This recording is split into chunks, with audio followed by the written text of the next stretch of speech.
to this special conversation with Dr. Basab Mukherjee on multiple issues. What about mental health? I mean, the whole issue that, you see Tokyo, you talk about Simone Biles. You talk about, and it became such a global issue. Unfortunately for our own athletes, take a Manu Bhaker, we castigate a Manu Bhaker for not winning, while we talk about Simone Biles with a different lens. So this whole issue of mental health and sport, your thoughts on that? I think mental health generally has been a neglected subject globally, and that encompasses every field, sports being just one more part of it.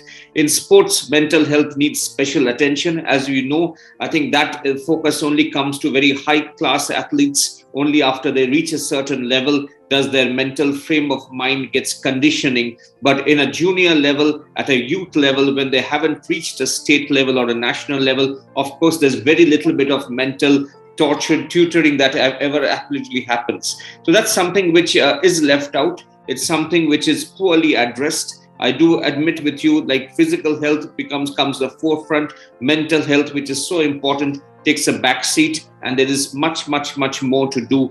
But it's only after you identify the athletes and you develop them.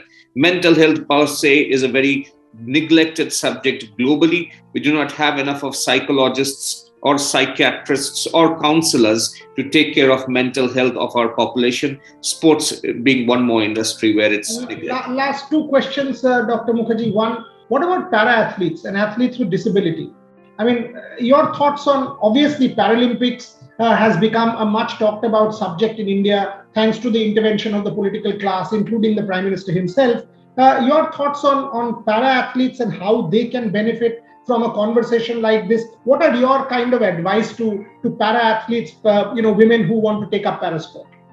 So para-athletes have special challenges, have special features which need to be addressed beyond what we have already discussed. So physical and mental health would be more paramount or more specific challenges depending on what the disability would be. And so those are and now with the awareness over the last few years, you can say that they are coming into the forefront, they're being identified, they're being brought forward, and they are able to represent the state and the country. So I think these are something, again with time, with the burst of internet, with a lot of television coverage, I think people are understanding that there's a place for para athletes, and they definitely have a place where they can come forward, represent the country, bring laurels like other able-bodied athletes. I think the awareness is increasing. The internet is reaching out to people. People are more aware than they were a few years ago about this feature. They have special challenges more than the able-bodied athletes, but at the same time,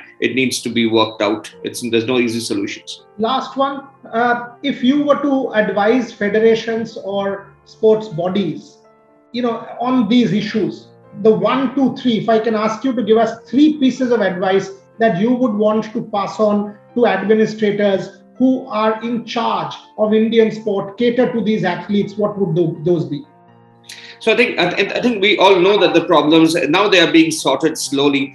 First is to identify them early. I think for identify them early, you need to get into the villages, get into the community, and try to identify talent, which is not something which is always very easily seen. For the first thing, you need more fields, you need more sports. I think the Ministry of Education is the first intervention point where you need more of sports as activities in schools and colleges, and to develop them, to have a more extended sports quota, if you want to say, because sometimes it's misused, but sometimes it's a convenient way of trying to get some amount of athleticism of a professional level and of a high quality at different educational institutions. Thank you very much for your time. Appreciate you joining. Thank you, Mr. Majumdar. Thank you very much.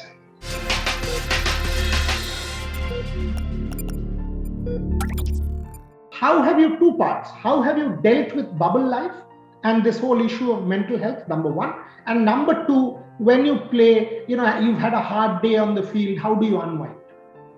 Yeah, firstly, I would like to say that bubble life is hard, but it has this pandemic has been very hard for all of us. So somehow it is a hope for the people who are watching at home. So we have to, take this take the step back from the tiredness or whatever we have due to the bubble and enjoy the game for them. The people who are watching us, supporting us from home. And secondly, I enjoy the bubble life with my guitar. I like to play guitar and listen to music. And also, I like to talk with my family over the phone and with my friends, with my school friends, cricket friends. I like to interact with them, talking about everything aside from cricket, whatever is going on in their life. I look to ease pressure talking with my friends. And the bubble life, it has been hard, but there are some ways. I like to watch movies.